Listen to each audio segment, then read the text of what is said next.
We are on Mount Precipice in Israel, obviously, near Nazareth. I just spoke about Luke chapter 4. Jesus had basically proclaimed himself Lord, and the people of Nazareth immediately wanted to stone him and throw him off of Mount Precipice, which is where we are. And then if you look down, this is the valley of Armageddon. It's where the last days will happen. It's where the last battle will happen, where all will bow a knee and proclaim Christ as Lord.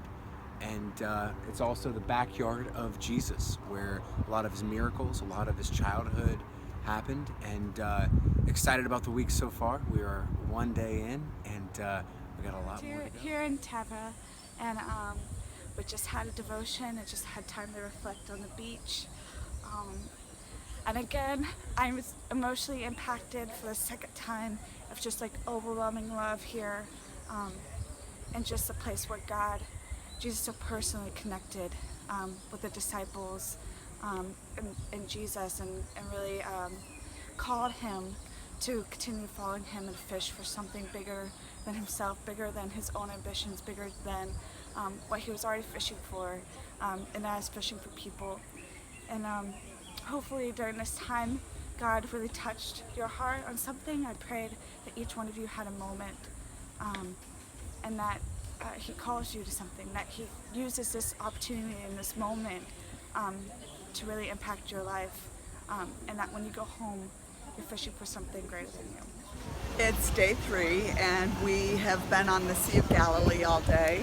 We started out in Tagta, and then we went to Capernaum and up to the Mount of Beatitudes, and then had wonderful lunch out on went to the Sea of Galilee and did the boat tour there, and then went and had lunch. And so after lunch we came here, and although it's really crowded and a little bit noisy, it was nice to be able to get the students away for a little bit beside the water. And I spoke about how even though we were going to be doing the New Testament teaching of baptism at Yard and Meat, I wanted to bring in the Old Testament. I so much want the kids to be able to see that they're not two separate testaments. And I loved how Gotti said yesterday that it's the same story. It's just now we're living in the new covenant. So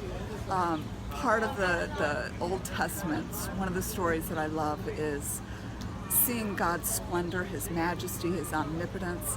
And I love the story. You know, everybody knows Moses and knows the parting of the Red Sea.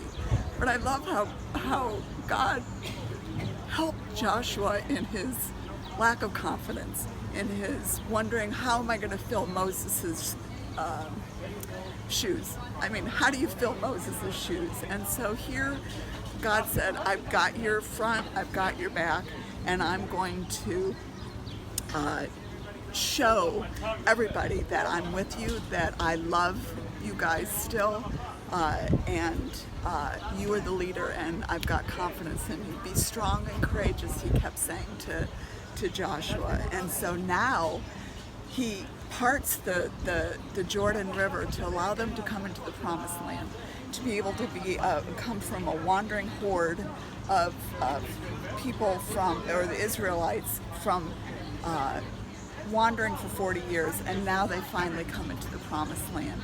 And the river was swollen from flooding, and so here he parts the sea, and up to 40,000 people crossed and on dry land. And the power of the Ark of the Covenant standing in the water, and then the 12 tribes, a representative of the 12 tribes, bringing the stones over and placing a memorial on the other side of the Jordan to tell their children what God had done in their midst.